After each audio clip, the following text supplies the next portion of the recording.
So welcome everyone to our live Q&A show for the Accelerator. So this is show number 9. And let's just get started. So let me start by welcoming my co-host. So hi Mom, how are you? Oh, I'm fine. How are you today? Good. So everybody should know you're actually here with me in Knoxville. Y'all, I tried to get her to sit like right here, but she didn't want to be on camera the whole time. So she's upstairs. I'm in the basement. She's upstairs in the dining room, and she is going to take the call from there. So how are things? So you're here because it was Mother's Day in the United States. So you and Dad came. Sunday was Mother's Day in the United States.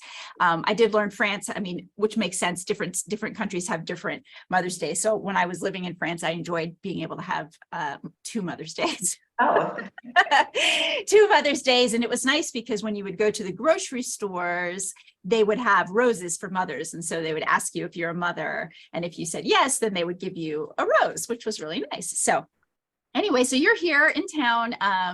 You and Dad came on Friday, and then you were going to leave on Tuesday, but decided to stick around because Sophia, my daughter Sophia, has a band concert. So she's playing cello at a concert on Thursday. So you guys decided to stick around. So how are things going with you? fine. This is my favorite place to be. So okay. So I thought what you could do, I wanted to show off my Mother's Day present that my mom got me, and this is relevant.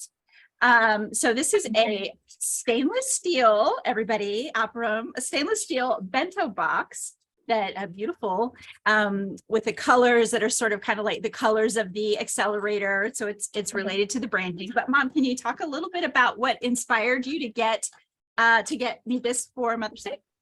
Well, actually, your friend Sari, she who happens to be, I think she's the R&D for stainless steel and at Aperam in France. And she's a founding member of the Accelerator as well. So I follow her on LinkedIn. And a couple of months ago, she posted that she was testing these bento boxes. At lunch every day. And she wrote about her experience in her LinkedIn. And I've been obsessed with it ever since. And I thought, well, I think Angelique would love this because, first of all, it's made with stainless steel from Aperam, and it was tested by a dear friend of yours. Yeah. So it was just not only, environmentally friendly and that sort of thing, but also in a sentimental kind of way, it would have like a personal meaning for you. So yeah. Absolutely. So you hear that? Sorry, you have inspired my Mother's Day gift. So thank you very much. And yeah, I think that's great. So I'm looking forward to using it. So okay, well, I will take you off camera because I know that's your preference. And let's see if I can refresh my memory on how to do it. Okay, here we go. All right. So just as a reminder to everybody, I've got a list of questions here that we'll go over here in a minute, but you can raise your hand and ask questions, or you can type questions in the chat. So if you type questions in the chat, then my mom will pick those up and she will ask those questions and we'll go from there. So let's talk about what we did in the membership over the last month. So we've got 3 topics of the week that we've posted. So what do you wish what I actually just posted this morning was, what do you wish a mentor or leader told you sooner about your industry? And I talk about actually, fortunately, somebody told me this really early on, and I was very grateful for it. And I wish more organizations would do this. Somebody pulled me aside really early on and just said, okay, Angelique, I think you have a lot of potential. Here are the 3 main career paths within Alcoa at the time within Alcoa. And here's sort of this one's the fastest way to get, higher up in the organization. This one's the slowest way. This one's in between. And here's sort of how you can navigate those different tracks. And that was super helpful for me really to understand that, because I think it helped me avoid maybe some frustrations that I see a lot of people having about feeling like they should be able to move up, feeling like they should be able to move up, and then feeling stuck because they're not. And it was really helpful for me because once he laid that out, I knew that I picked a track that was not the fastest track. And I knew that I picked a track that that really only had one opportunity to be at the top. And so I picked sort of management in research and development. And so, you know, there's only one chief technology officer in a company. And so, you know, mid career, it kind of became clear that I wasn't going to be the one that they picked for that. And so I already had other choices, other, you know, options lined up for myself, because I knew from the past 15 years that from when this mentor had pulled me aside, that was sort of, that was a potential. That's kind of how these things go, as opposed to, for example, if I had decided to go fully into operations and be like a plant manager or something like that, well, there's, you know, there's a bunch of regional vice presidents, and there's, you know, a bunch of other sort of very senior level people if I had chosen to go into operations, and I just knew that wasn't for me. So I was very fortunate to have a mentor pull me aside early on and tell me that. But I know that lots of us have frustrations about, you know, gosh, here I am 5, 10, 15 years into this career, and I'm getting stuck. And I really wish someone had told me X, Y, or Z about your industry or even your company. So that's a question. And then just mentioning that I posted it today instead of, I try to post those questions on Mondays. We did have a technical issue with the forum. It has been fixed. And it wasn't really anything I could do on my side. So the actual developers who developed the software had to fix a bug on their side. So they were actually quite quick about it. I think they first learned of the issue on Friday. So I was not the one to raise the issue to the developers. I learned that somebody else had raised the issue, but they learned about it on Friday and had it fixed by this morning. So anyway, so your replies will be seen if you choose to reply. Another topic that we put in there was, what is the most important professional community you participate in, and who is your role model in your industry? And then on the content side, so I put a new lesson in the Shattering Limiting Beliefs course. So I put lesson 4 in there, and that is about being stuck in the past and feeling like your past will negatively influence your future. So if that resonates with you, then I suggest you check out that lesson. I also added a cheat sheet. It's the time management audit. So this is really just a short checklist. I think there's like 12 or 13 little items there, but these are very common time wasters that we might not realize we're actually engaging in. And so if you're looking for, okay, I really am looking to find just a few more minutes a day, or maybe even 30 minutes or something like that, it could be useful to quickly run through that checklist and make sure there's not some low-hanging fruit that you can just address. I will say, I think the very last one is not necessarily a low-hanging fruit. It is saying no. And that can be a challenge for a lot of people. Some people, and I struggle with that myself, to be perfectly honest, you know, and I've really had to be very diligent about just saying no. In fact, today I was very proud of myself for declining. I think I got something like 5 different requests from people on LinkedIn to have a brief networking meeting with me to either learn about my story or to get some advice from me or something like that. And I said no to all of them. I just said, no, I'm sorry. My calendar doesn't allow for that. And then, at least in my case, I sent them just I've posted so much on LinkedIn, or I have tons of book references, at least to this particular areas, that I just sent them some resources. But for me, it was a big win to not accept those things. And if you think about it, that's an hour that I saved myself by not accepting, these 15-minute pick your brain sessions. And in my case, those generally speaking don't really do much for me. But it's hard for me to say no, because I want to help people. I'm in the business of helping people. So it's hard for me to say no, but I did politely decline those. So anyway, there's a checklist. I would say, let's say 12 out of the 13 are super easy. And that last one can be pretty hard, but pretty impactful. And I'm confident that every one of us has an area where we should be saying no to something that would free up some time. We're doing things out of longstanding feelings of guilt or obligation or things like that we probably need to address from a mindset standpoint so that we can free ourselves up. And then the other thing I added, so I didn't add anything new, but I did update a cheat sheet. So there's already a cheat sheet in there about the SIPOC model, which is just a framework that you use to describe your project, your organization, or your business. And I added a short video to that talks a little bit about how you can use it, because I personally find it extremely helpful to really use that model in a bunch of different ways once you filled it out, and then you can kind of look at it through a bunch of different lenses to help you with your strategy and talent development and things like that. So I made a video about that and just threw that in there. So that's what's been in the Accelerator membership over the past month. Okay, so now I am going to launch into the questions. So first question is, I have a big technical presentation coming up in a few weeks, and I want to make a good impression. How can I best prepare? Okay, so let's talk about this presentation in 3 parts. Let's talk about the beginning, how you start your presentation. Let's talk about the middle, which is the bulk of your content. And then let's talk about the end, the Q&A section. So I'm going to start with the beginning. So there's 2 things that you can do to really drastically improve how you set up your presentation. And I call those the 2 C's, and those are context and call to action.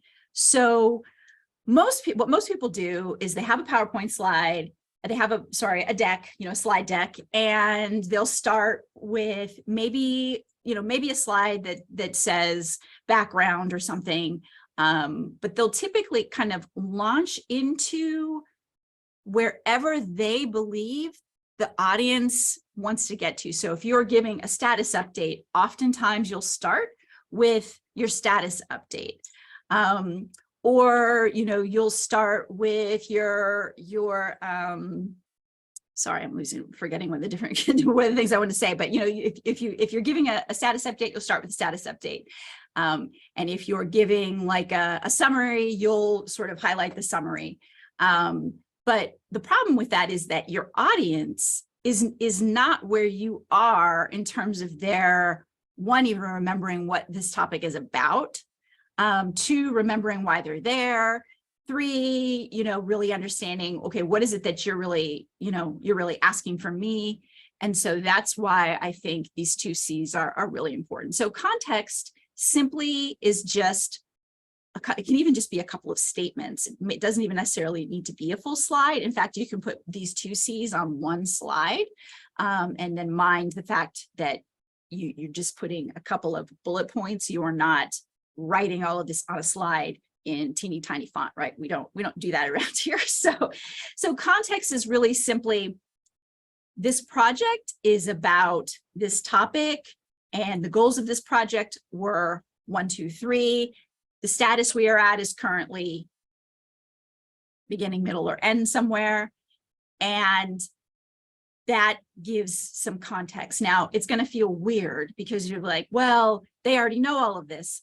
Not necessarily. If you haven't sat in front of your audience, I would say within the last couple weeks, 2 to 3 weeks to a month, then chances are that your audience has had so much other information put in front of them that they do not remember these details that you're about to tell them. So even though you know them by the back of your hand, probably the project team that's working on them knows them by the back of your hand, and you might be thinking, oh, this is going to be redundant. Oh, they already know this.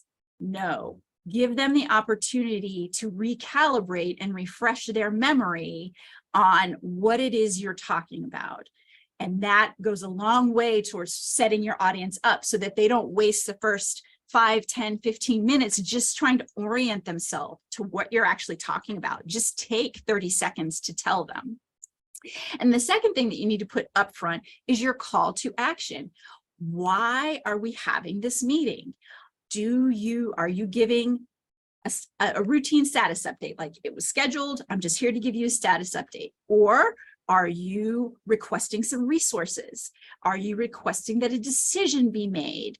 Are you informing of a problem?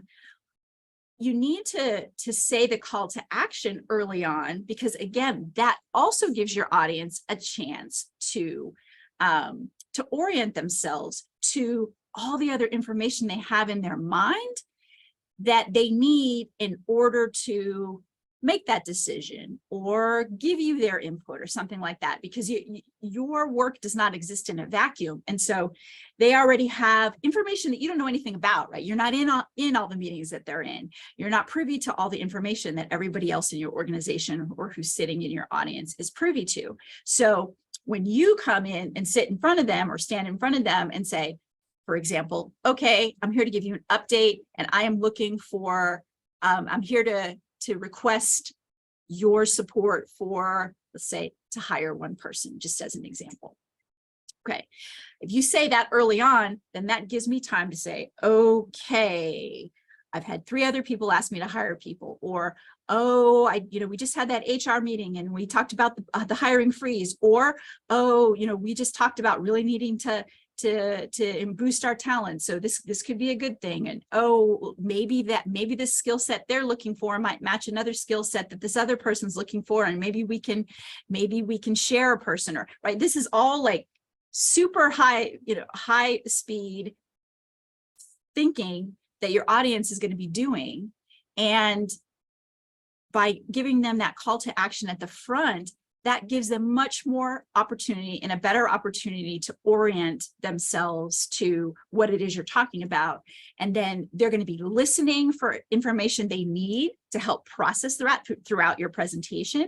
Their questions are going to be probably better. You're going to get more engagement from your audience because they know up front, okay, this topic is about this, and they're going to ask me for input in one of these different areas. So you say that up front in the first 30 to 90 seconds, that sets you up for having much better engagement throughout the rest of your presentation.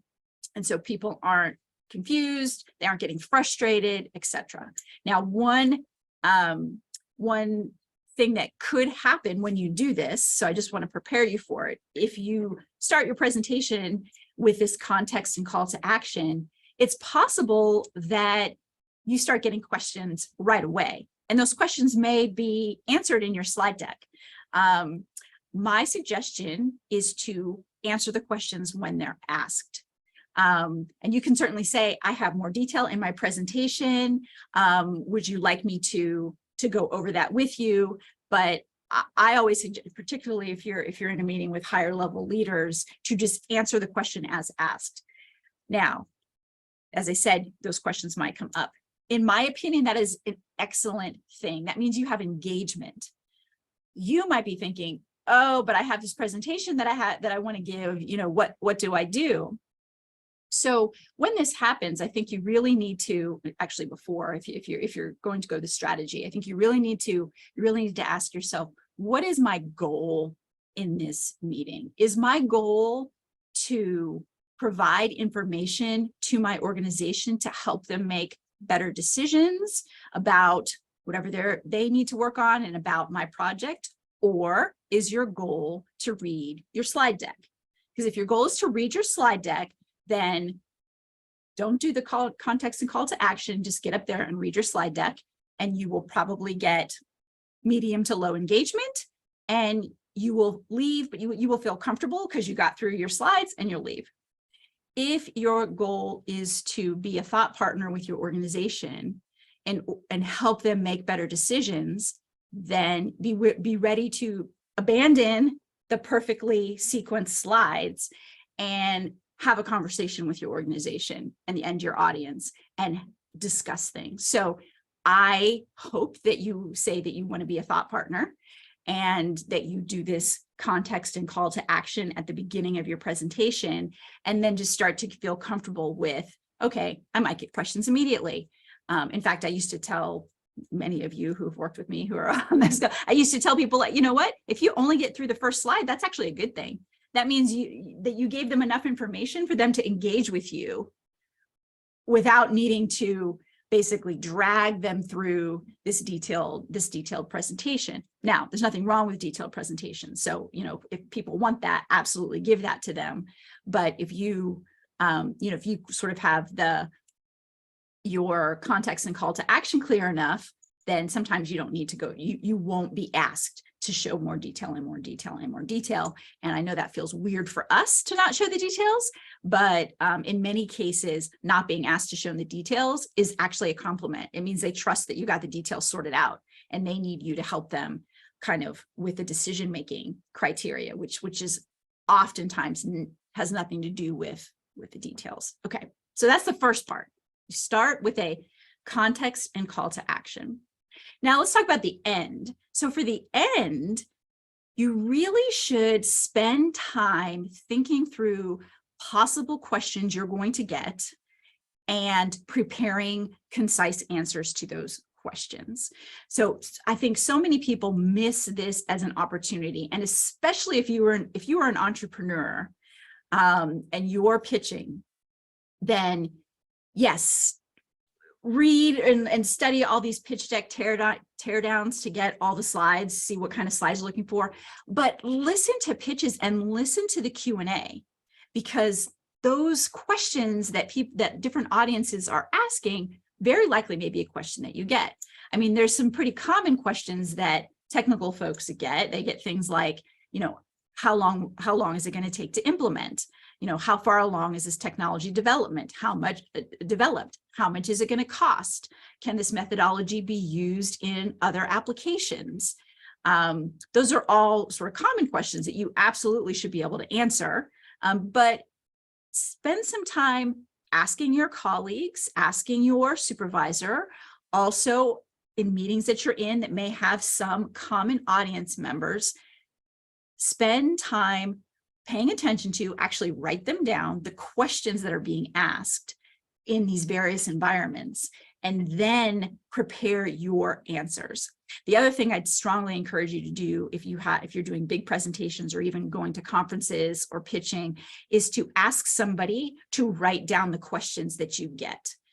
Sometimes you can't have the bandwidth to be standing in front of a big audience, be nervous, you get the question, you answer it, and then it's like it's gone. It's completely gone after that. But ask somebody to write down the questions that you get so that, the next time you give a similar presentation, you will have studied those questions and you will have concise answers. So that's how you get really better and better and better. You eventually start to embed the answers into the presentations. And so the whole thing just improves drastically. The other thing is, the Q&A also allows you to potentially continue to be strong and have a good impression even after the presentation is delivered. It's not uncommon at all to have, somebody follow up with you in an email, or somebody follow up with you just as you're walking out of the room, or, if you're at a conference, this is when, cocktail hour and the social hour and the networking stuff can happen. And so all of those are great opportunities to make a very good impression to various stakeholders. And so be prepared to give concise answers to common questions. And so for the middle of your presentation, really that is what the technical influencer training is all about. So I strongly encourage you to go take a look at that. In the meantime, the Cliff Notes version of that is to really understand your audience. Are they technical experts or not? And it's really best to say, okay, are these people in my project meetings on a regular basis? If they're not, let's just assume they're not technical experts, and really take some time to analyze what you want to say and strip out the jargon. That is going to be the best way for you to make a good impression with non-technical experts in your field, is to demonstrate that you can describe your projects in a way that a layperson can understand. So maybe take a look at the slides that you already have and really look hard for jargon and strip that out. And then the other piece to that is really the context and call to action that I already mentioned. So there's a little bit more detail on how to do that in the training. And so that is how you get the real content and the middle section of your presentation really solid. So just to summarize, you've got the beginning is context and call to action that helps orient your audience to what you're talking about and what you need from them in your presentation. and that will help them be more engaged. At the end, you have your Q&A. So that is where you can continue to show that you're confident and that you can speak well to the audience and that you're really well prepared by being able to deliver concise answers to questions they may have. And so to really get a feel for what those could be, just start paying attention to where you are, paying attention to questions that you get other places, paying attention to questions other people get. And then absolutely, when you're doing really big, important presentations, ask somebody to write the questions that you get down for you. And then, days later or weeks later, study them and come up with good answers. So the next time you'll be ready. And then in the middle section, really focus on that technical influencer training. And a big component of that is really making sure that you strip out the jargon so that all of your audience members can understand what you're talking about. Okay, second question. I recently got a certificate in engineering management, but my organization doesn't seem to acknowledge my efforts. What can I do? Okay, so I'm just gonna take a drink of water real quick. So engineering management, I'm assuming that you wanted to be kind of seen as a prospect for a leadership position. And so I think it's great to want to better yourself. I think that, being in a mode of continuous self-development is good. The challenge that we have as technical experts is that in almost no cases is your organization looking for more knowledge.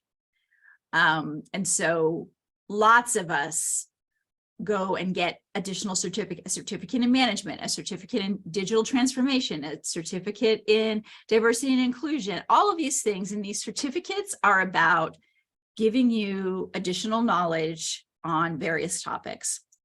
The problem is that leadership roles and leadership are looking for people who have specific behaviors. So you're trying to put you're trying to boost your knowledge when what the leadership is looking for is a boost in behaviors. Now, what are those behaviors? Those behaviors are things like networking with your peers. Those behaviors are things like speaking up in meetings.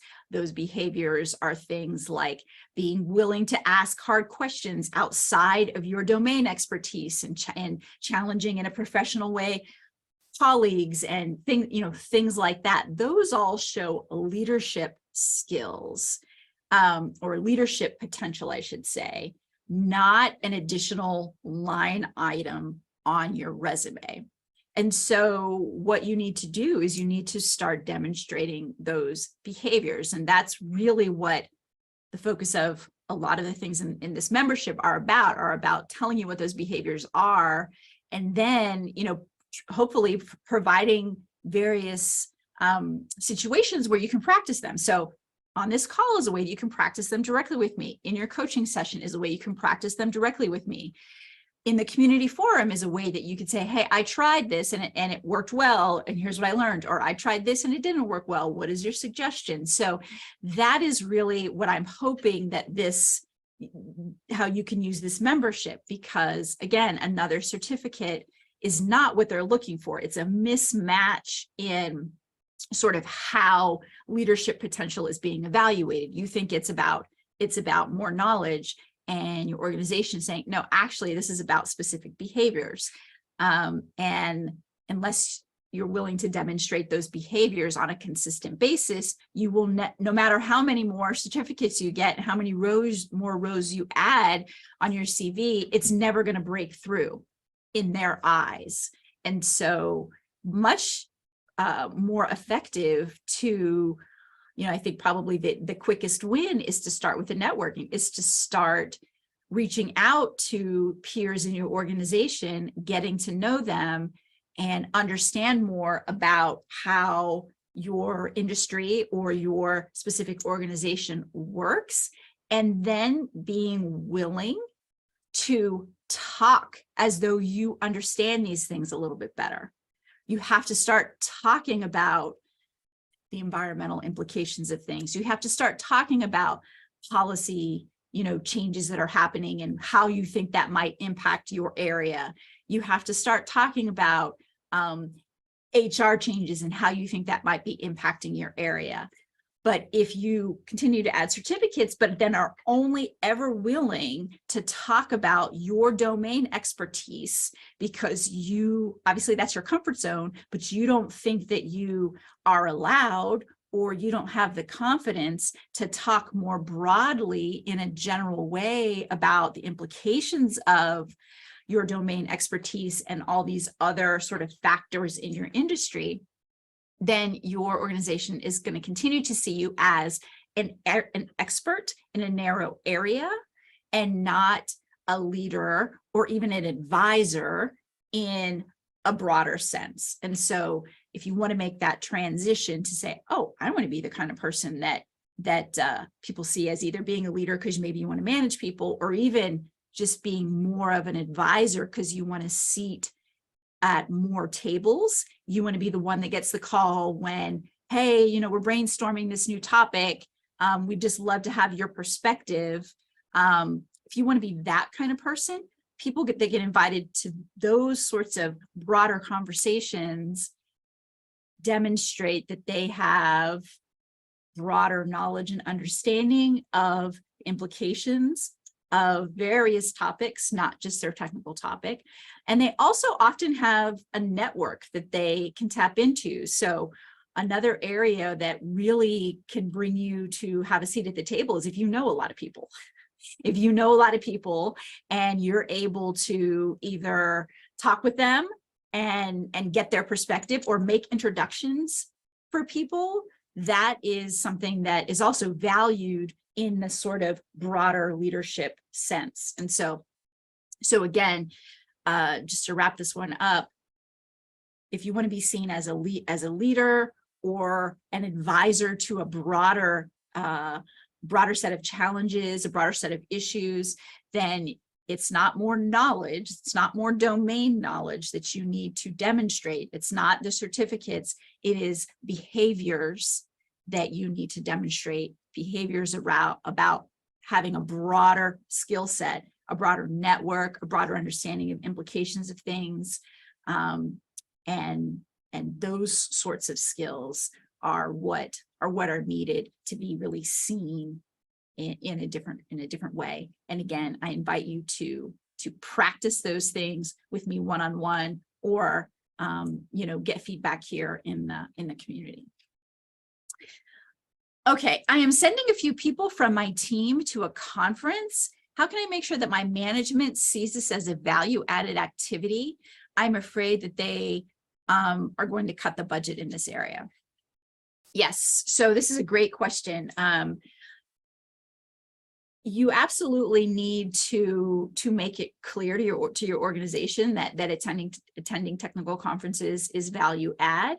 And what I suggest that you do is simply make a very short, as you all know, I love templates and cheat sheets, but you can make just a very short template for what output do the people that get the privilege of attending this conference, what do they need to bring back with them and share with the broader organization?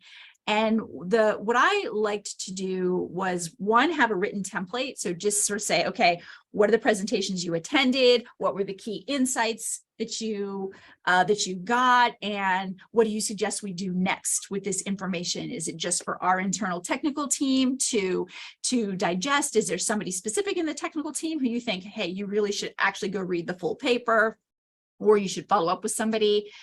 Is there anybody in other functions in your organization that you think could benefit from this information? So a very short summary. So anybody attending a conference should be sending you, at a bare minimum, a very short summary of the key people that they met, the contacts they made, the topics that presentations they sat in on, if they went down to the exhibitors, which exhibitors they met, and then a couple of highlights about what do they think the implications are for the organization, and any key findings that they think should be followed up on. And then the second piece to that, if it works in your organization, and it was something that I used to do quite a bit when I was at Alcoa, was actually host a webinar with a broad audience saying, hey, we just, you know, 3 of us just came back from whatever conference, here's what we learned.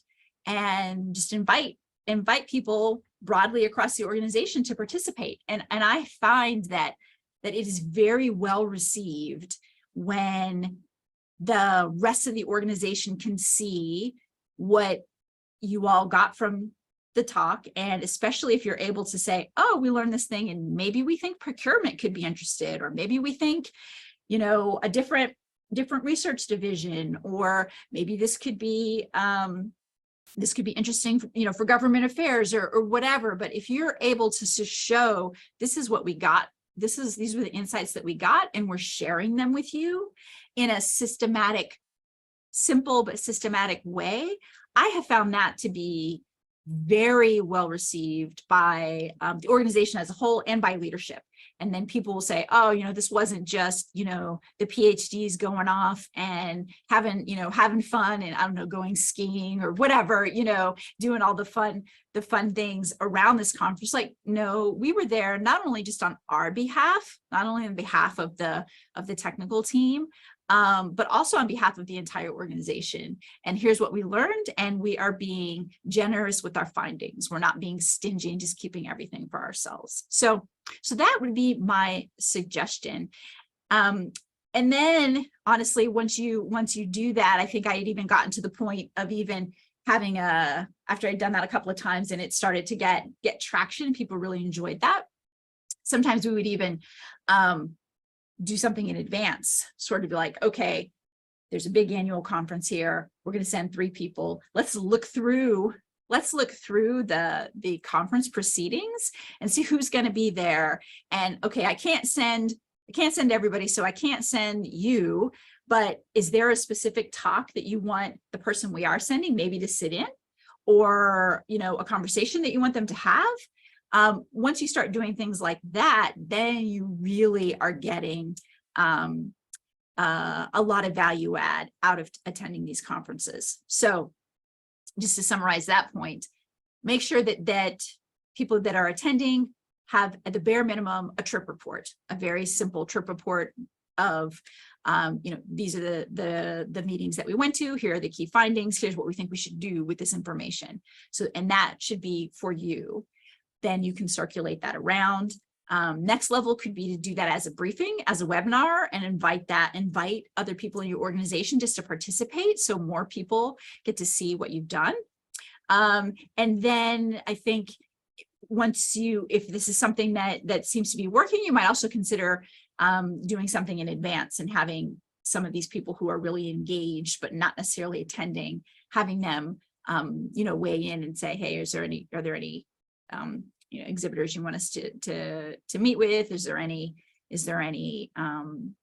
particular presentations that you want us to attend? And then you've got much more of the organization, not just this narrow, not just a couple people in your team. You have a broader impact within the organization, and that tends to be seen as much more value add than, again, just letting the scientists go to some fun place and have a party, which is, I know that's not what we do, or at least that's not only what we do, but the only way for the rest of the organization to not think that is to show them and share with them what your findings are. And maybe they won't be interested, maybe they will. I do think you need to do a little bit of legwork about understanding implications and helping people to see, I learned this thing about, so for example, you know, lots of presentations might have an intro about changes in supply chain in a certain material that they're then going to talk in excruciatingly detailed technical focus on how that particular material is used in an application. Okay, so obviously we're interested in how that material, primarily in how that material is going to be used in an application, but sales might be interested in the change in supply chain that this particular person was seeing. And so maybe you just tell them that, hey, in this presentation, we saw this. Does this consistent with your findings? And, you know, from their standpoint, they might be like, oh, actually that, you know, that really is, and I'm glad you told us, because that that's now increasing our confidence level that the supply chain is actually going that way. You know, we've heard it from our sources, but it's good to hear it from this speaker who's from this organization, etc. Right? So allow your organization to connect some of their own dots. You've got to do a little bit of legwork, but honestly, that kind of stuff is generally very much appreciated. Okay. Okay, so those were the questions that I had. So now, oh, I've got one other thing. So this is not a question, but I wanted to just share with you something that I was really excited about. It's a little bit of a breakthrough with one of you who's doing some one-on-one coaching with me. So, you know, one of you is an entrepreneur who has been really struggling with time management, which is very common. And so we've been working on putting systems in place to kind of get the to-do list done, to do some delegating, and to really make sure that we're getting ahead of some big things that come up, which is proposal writing for funding. So we've been working on that. And he got some funding, which is great. And now he's hiring a group of people. And he was, you know, starting to struggle with the time management issue again. You know, I've got to onboard all these people and I'm really feeling squeezed. And, you know, my to-do list is getting longer and things aren't getting checked off. And one of the things that I said to him was, well, you know, I really think this is your new normal. I mean, you're getting millions of dollars in funding. You're in a big growth phase.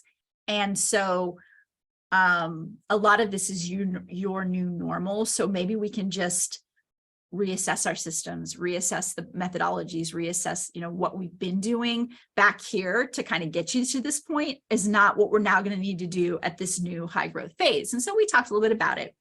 And then, you know, we didn't have a couple of coaching sessions because he was traveling and he came back and he was just very upbeat, optimistic, feeling really good. And I even said, I was like, wow, like you really look like you have had, you know, you're really in a good place right now. And I'm really happy for you.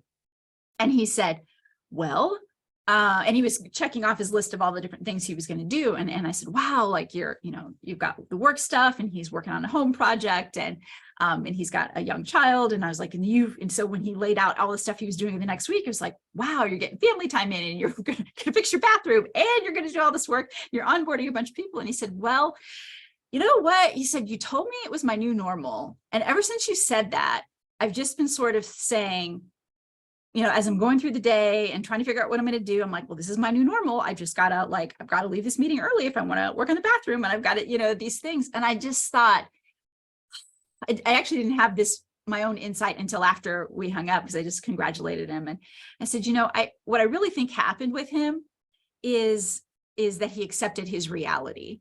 And I just thought how powerful that really is. So, you know, the list didn't get shorter. But he just said, okay, if it's true that I have a lot more things to do now, and I've got to figure out how to manage this, and I care about my, you know, these are my priorities, the project, my family, etc. What do I need to do? And I just thought, and when I think about that, I thought, you know, that's really what I think a lot of us need to do, is to, rather than fight with where we are and oftentimes we feel stuck because we're fighting with, we wish it was a different way, or we are waiting for it to get better. And I think there's a lot of power to just saying, nope, okay, this is my situation now. This is my situation now. So if I'm just going to assume that this is actually not going to change anytime in the near future, what do I need to do in order to meet my goals, in order to, you know, stay functional, in order to do what it is that I want to do? And I think just in having that mindset shift, then opened up a lot of doors for him. And in particular for him, you know, there were we talked earlier in the session about saying no. So he used to try to go to, when you're an entrepreneur in a place like this, in Knoxville, where there's tons of entrepreneurs, there's a pretty big ecosystem. There's tons of events. There's tons of like meet and greets. There's all these different things. And he was trying to trying to go to a lot of these things because he felt like he didn't want to miss out, but he also didn't want to like offend people and things like that. And so he was struggling with that. And then what I realized, you know, when he was talking before, he was like, yeah, I'm not doing this. I'm not doing this. I'm not doing that. I'm going to leave early on this one. And that is how I'm going to, you know, get my interns onboarded and get my bathroom fixed and spend a couple of days with my family, you know, on a vacation, because he just said, okay, you know, this list is not going to get shorter. I want to do these things. I'm accepting my reality. And so now I'm going to just make decisions differently, prioritize differently so that I can get those things done. So I just wanted to share that with you. Just, you know, you maybe if you're feeling stuck, if you're spinning your wheels in an area, you know, all of us are really smart people who can do a lot of great things. And so, you know, if you've tried a couple of things and you still can't sort of get this piece figured out, in this case, it was time management for him, you might want to stop and reflect, okay, am I like wishing it was different? Am I like wishing reality was different? Not wish, you know, obviously we want to have a different outcome, but are you somehow like waiting for a reality to change? And if you are, maybe you can just stop for a second and say, okay, if this reality doesn't change, what would I do? If this is the way it's going to be, what do I need to do to actually be effective and happy in this particular situation? And then just, you know, then just give your brain the opportunity to come up with some new solutions for you. And I think you'll be pleasantly surprised with what you might find. Doesn't mean you love the situation you're in. I mean, you can always try to change it later, or continue to try to change it. But if you just accept what it is first, then I think that you're going to come up with some much better solutions. So I just wanted to share that with you all, because I was very pleased for him. And I also was like, oh, I think this was sort of an insight for me.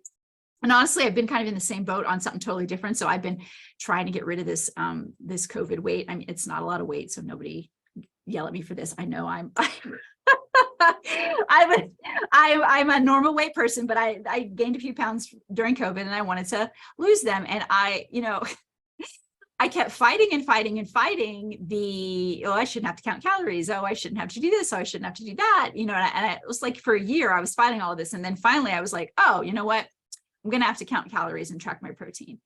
And as soon as I accepted that reality, it's like the weight just like came off on. So obviously I started doing it, but it was like, as soon as I quit fighting the reality situation for me, then it was like, oh yeah, this is all I need to do. And now everything falls into place. It's easy. I'm not fighting with anything. I know, you know, what I need to do. And it just became much easier because I accepted that reality. So okay, so coming up in the accelerator. So I'm going to be launching a new feature in the accelerator. I'm going to be adding two instances of drop-in office hours per month. So some of the feedback that I've gotten from you all is, you know, you want to come on this call, on this show, but it's not a good time for you. And I totally understand that. I know I picked a time that worked for me, which is my lunchtime on Wednesdays. And that's, you know, past dinner time for some of you. That's mid-morning or middle of your workday for others of you, because we're in a bunch of different time zones. So what I thought I'd do is I'm just going to add two times per month for drop-in office hours. They'll be very informal. I'm not going to record anything. I'm just going to have a Zoom open. It'll be easy for me because if no one comes, you know, if no one happens to come that day, I can still continue to do my work. I don't have to plan anything. I'm not going to be putting on any makeup. I'm just going to be dressed in whatever I'm wearing. I will be dressed, but I'll be dressed in whatever I'm wearing. And, but, you know, it'll be an opportunity for you if you want to have a little bit of one-on-one time with me. And just have a question, then you can ask. So hopefully that's a recommendation from the experts, the membership that I'm actually in that teaches you how to run memberships. That's something they recommended. So I thought we would give that a try. Now I have not completely decided on the times yet. So it's an opportunity for you to give me some input. So I will, I'll make a note about this in our weekly roundup email that comes out. And if any of you give me some feedback on preferences, I'll do my best to incorporate them. I will say that I can't do things in the late evening for me. I get up super early in order to work out. And so I go to bed pretty early. But other than that, I can be pretty flexible. So, and we will get those started in June. Okay, so that is it for today, for this month. So our next meeting is June 21st. So I'll see you all then. Thanks. Bye.